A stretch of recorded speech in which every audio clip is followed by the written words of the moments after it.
In today's video, I'm going to teach you how to connect Brevo with WordPress in 2025. So whether you're new to this or just need a refresher, I'm here to guide you step by step through this process. Let's begin. First things first, we'll need to log into Brevo. This is your starting point to access the necessary tools and integrations. Once you're logged in, turn your attention to the top right corner of the screen. There you'll find your profile name. Go ahead and click on it.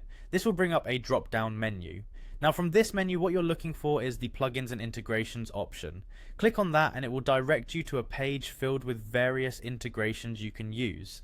Next, we need to focus on finding the WordPress plugin by Brevo. This is specifically designed to make connecting Brevo with your WordPress site smooth and straightforward. Once you've found it, select it, and you'll see an option to download the plugin. Go ahead and download it onto your computer. This file will be what we upload into WordPress in just a few minutes, so make sure you know where it's saved. Now, it's time to switch over to your WordPress dashboard, log into your WordPress account and take a look at the left-hand menu. Here, you'll want to click on Plugins. This will show you all the plugins currently available on your WordPress site.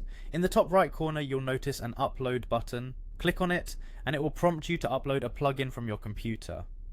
Locate the plugin you just downloaded from Brevo. It's important to note that in order to use this feature, your WordPress account needs to be upgraded to the business plan. Once everything is set, go ahead and upload the plugin file. After the upload is complete, you'll need to activate the plugin. Activating it will ensure that your WordPress and Brevo systems can communicate effectively. And there you have it. By following these steps, you'll successfully connect Brevo with your WordPress site. This integration empowers you to manage email marketing directly from Brevo and engage your WordPress audience effectively. If you run into any issues, make sure to double check each step, look out for any error messages, and ensure your upgrades are in place for both platforms. Thanks for following along, and I hope this tutorial has been helpful in making your Brevo and WordPress integration as smooth as possible. If you have any questions or need further assistance, feel free to reach out in the comments section below. Happy integrating!